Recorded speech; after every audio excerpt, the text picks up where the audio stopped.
Hello there, welcome back to the Dark Moon podcast, where we explore the mysteries of the cosmos, the depths of the mind and the hidden knowledge that connects spirituality, history and psychology, and whatever else I feel drawn to that I want to talk about, basically. I'm Kate Sylvanus, and today we're diving into the fascinating and often controversial topic, as usual. I wanted to look into the Kali Yuga Cycle. Now, there's a lot of Indian words here that I may not pronounce properly, and I ask for your forgiveness about that. I will do what I can with the pronunciation. But what is it? What does it mean for us right now? And is there a way to navigate this with wisdom rather than fear? In fact, that is probably the main topic I have. Can we navigate through this with wisdom rather than fear? So grab yourself a cup of tea and let's explore the cycles of time. So we understand the Yuga cycle. The Kali Yuga cycle, we need to sort of put it in a larger framework that it belongs to. The Yuga cycle is from Hindu philosophy. It's in the Vedic tradition. Time is not seen as linear, but cylindrical, much like the changing seasons. Just like spring, summer, autumn, fall, all have their own characteristics. So does the yugas. Except these ages span thousands of years and shape the consciousness of humanity itself, or so it claims. So there's 4 yugas, or ages, in this grand cosmic cycle. You're looking at, the first one was the Satya Yoga, S-A-T-Y-A, Satya Yoga, the golden age, a time of truth, purity and enlightenment. Humanity at its highest spiritual potential. Wow, wish I'd been around then. Maybe I was. Second one would be Treta Yoga. Treta, T-R-E-T-A, Yuga. The Silver Age, the slight decline begins, the ego starts to emerge, wisdom and Dharma, which is another word for righteousness, still prevail. Dwapara Yuga, D-W-A-P-R-A, Yuga.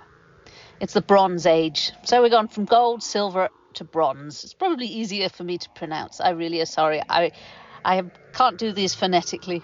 Materialism increases. Spirituality awareness declines. People seek truth, but are more focused on technology and power.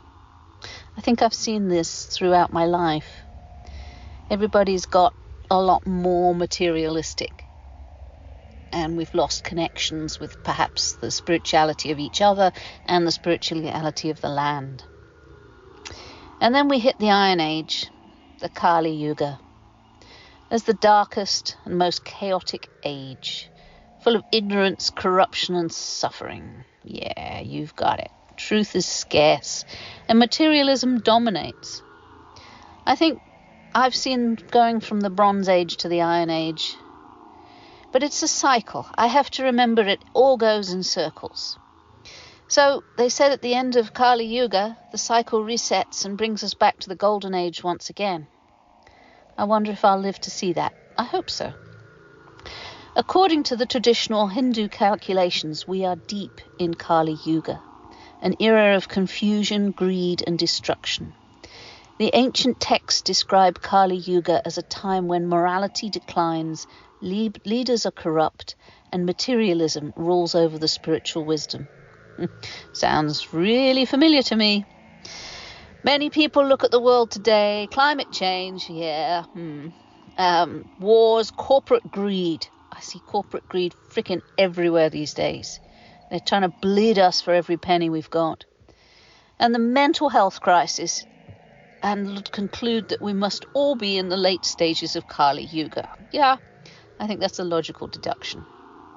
However, there's different interpretations of when Kali Yuga began and when it will end. Some say it started around 3102 BCE, shortly after the Mahabharata War, and will last for 3,200 years, meaning we're only about 5,000 years in and it's just the beginning. Shit. I hope not. Other believe that there are short subcycles within the yugas, meaning we may be close to the end of the Dark Age than we think. One interesting theory is that we're shifting out of Kali Yuga and into the transitional period leading back to the Golden Age. That'd be nice. I like that idea. The philosopher Siri Yukteswar, for example, suggested a much shorter cycle and believed we'd already left the darkest period of Kali Yuga. Some spiritual teachers argue the chaos we are experiencing is actually the death throes of the old world, making way for something new.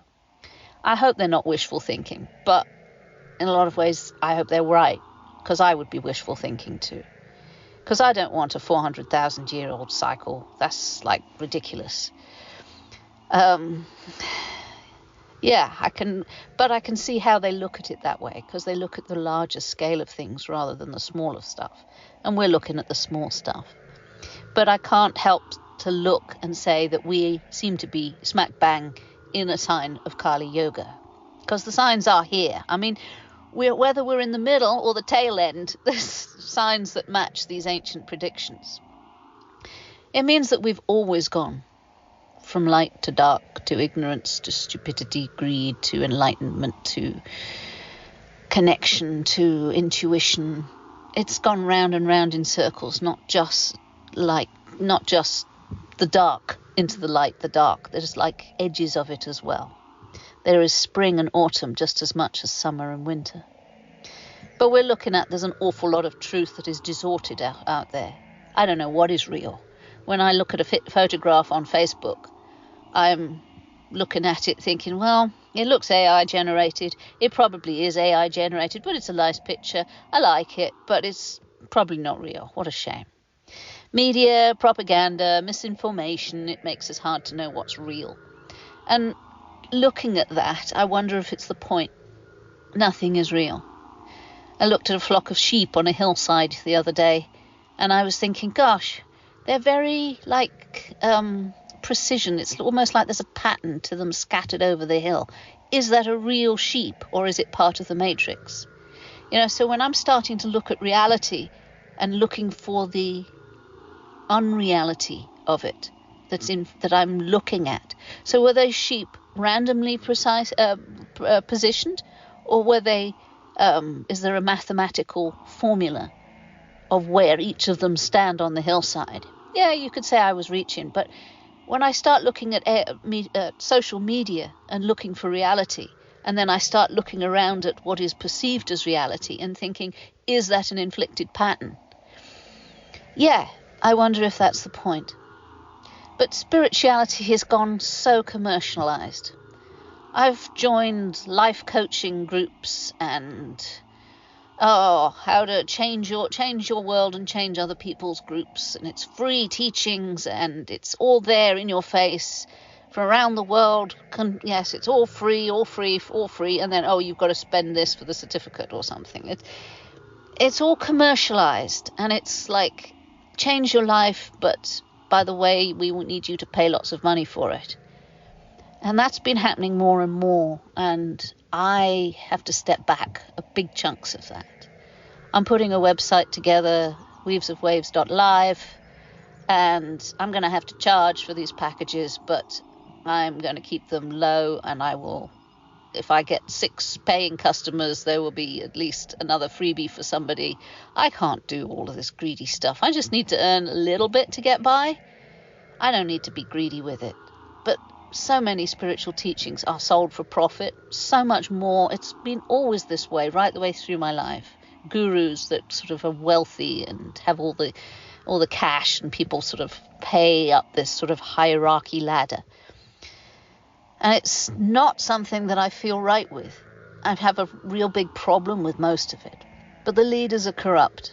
Here I am in Britain, and our leaders are some of the most corrupt ever, I think.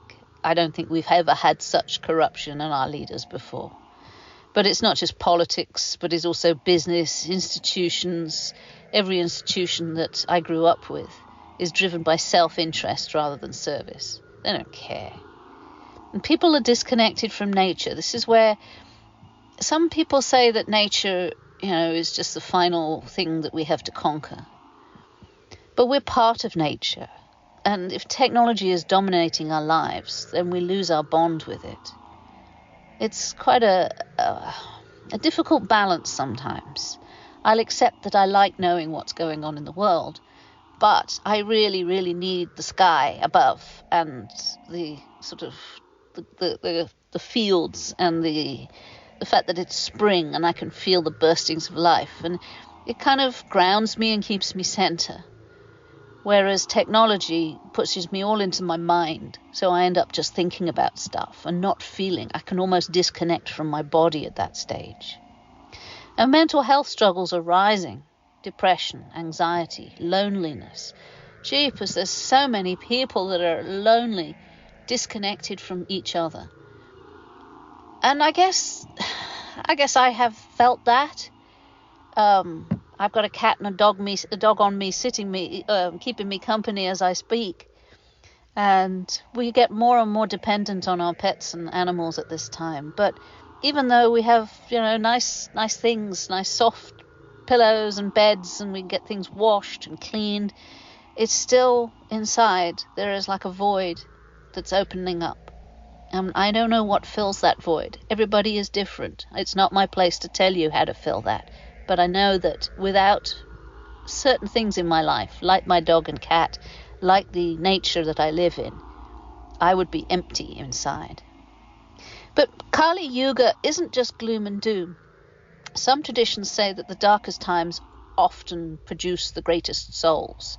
Spiritual warriors, thinkers, teachers who hold the flame of truth even when everything seems lost. Yeah, that's fine. That's fine. But it doesn't help you on your day-to-day existence in a world that is getting darker rather than lighter. But I do believe that balance and duality is constant. So whether it looks like everything is getting darker, there would be other things that is getting lighter just to balance it out. So how to navigate Kali Yuga? See, I didn't want to get all gloom and doom, but I knew that this was heading into warrior status. So if we're in the thick of a dark age, how do we stay strong and connected to something deeper? And to make this list, I had to think about it quite considerably, because it also was a good lesson for me. It was I had an aha moment. Because one of the first things is practice discernment. I'm not connected. I'm not connected to your politicians. I'm not connected to a whole bunch of things. In a time of deception, seeking truth is a revolutionary act. Question everything. That's why I was questioning whether the sheep in the field was a random or a generated image. Think critically and trust my intuition. That's above and beyond. So even when the world is telling you no, you're wrong, you know inside you're right, and you hold on to that.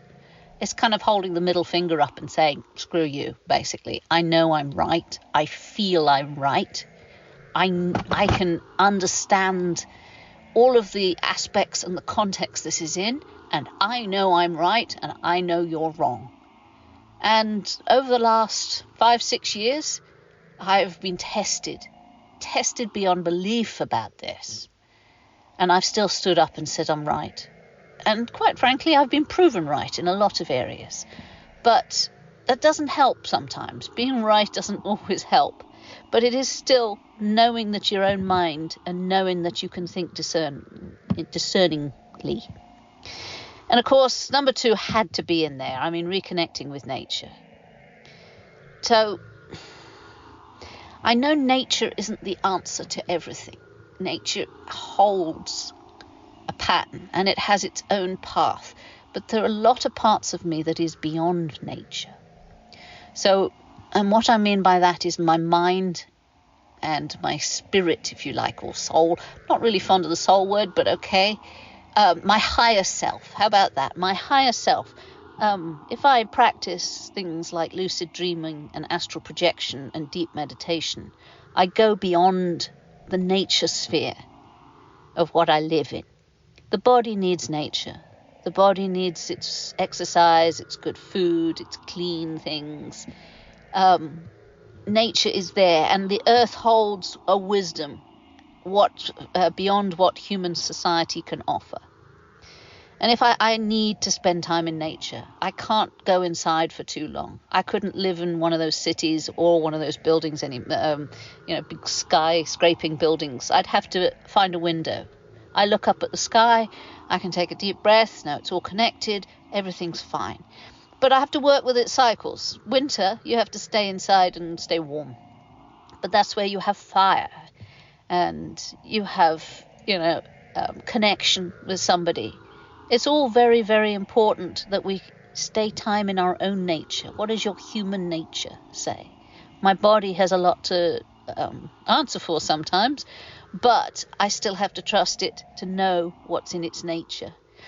And when I'm totally outside, sitting in a place where it's safe and clear and I'm not going to be interrupted, I can really align myself with the fact that as above, so below. So you sort of connect with a root system coming out. So I am part of this earth, and you take deep breaths of the air around you and connect with the sky above. And then inside you can feel your own warmth and your fire and your heart beatings, and you can swallow and you know that there's water flushing through your system in veins, and then you are connected with all of the elements of earth. There's also spirit in there, and probably if you look for the Chinese system, you've also got metals. But all of it makes you one and aligned with nature. And the more you can move your mind can go off and do other things. But while you're in your body in that state, you are in alignment with all that you are on this body, in this body. So the other thing, of course, is strengthening your mind and your inner worlds. This is quite hard, because whether it's through meditation, energy work, or self-inquiry, building inner stability, a lot of the things, we're under attack. We are under attack psychologically. NLP, the nudge units of this world, they will put out algorithms to capture your attention. And strengthening your own stability, where you can, again, it's discernment again, but your mind has to almost stay pure. This is where I've started moving away from anything that is blood, guts and gore, or violence or sex. I don't want to look at all that stuff, okay? So I turn my face away from it. There is times when I look at it full on, but I can't do that consistently. I don't want to look at the corruption and the politics that is greed. I don't want to feel all their pain 100% of the time. I just get swamped. So I have to strengthen my inner world, and I have to build inner stability inside. And without that, I would be lost long ago. I'd have gone insane. A lot of it was, and I will freely say, left-hand practices where you build yourself up as God. And you become the monster, the beast inside. And it rules. And the mind is like a dragon in that stage. And you don't slay your dragon. You work with it. And it'll have aspects that you are not comfortable with, but it doesn't matter. You get comfortable with it. And there's a practice, finding the black flame inside. And that was my practice for many years. And that was my inner stability. Because the flame may flicker, but it never goes out. And it's solid. It's a solid place where I can build inside my mind. I know that is a safe space. And even beyond death, that place will be available for me. So one of the things is, another one was balance the material and the spiritual. It's easy to get lost in materialism. You can, the pleasures and desires of this world. You eat too much, you drink too much, all of that. And it's also easy just to send it all away and get lost into spiritualism. So you can find yourself in nature, just stay there. And there is a balance.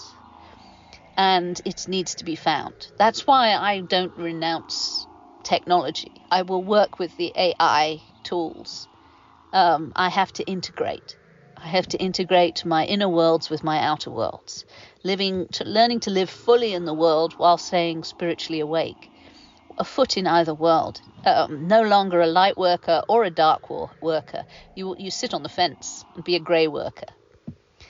But there is also, and I know it ebbs and flows, but it's staying hopeful. I've lost hope before, and that was not good.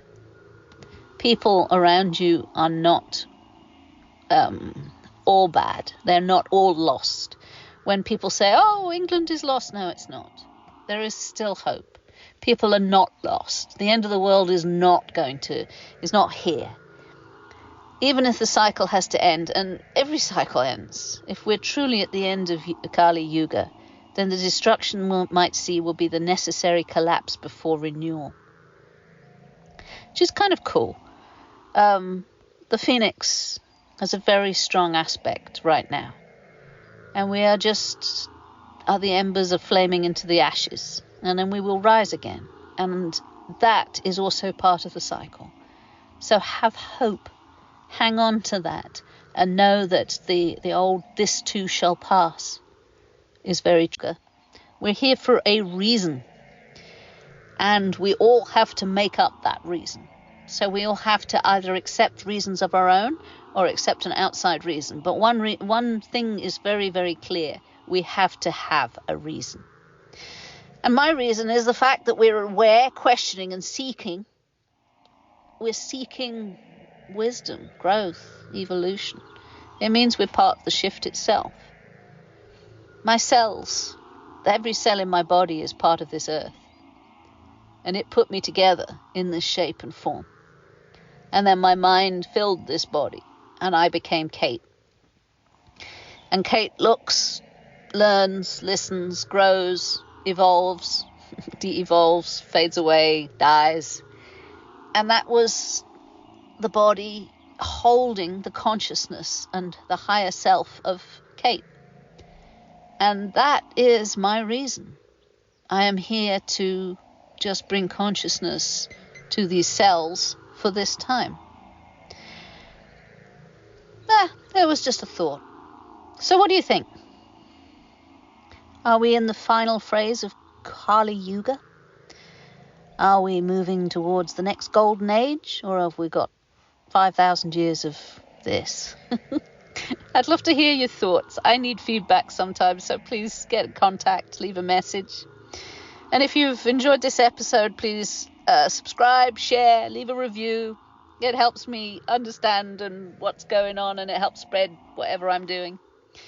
So keep walking, stay grounded, keep walking your path.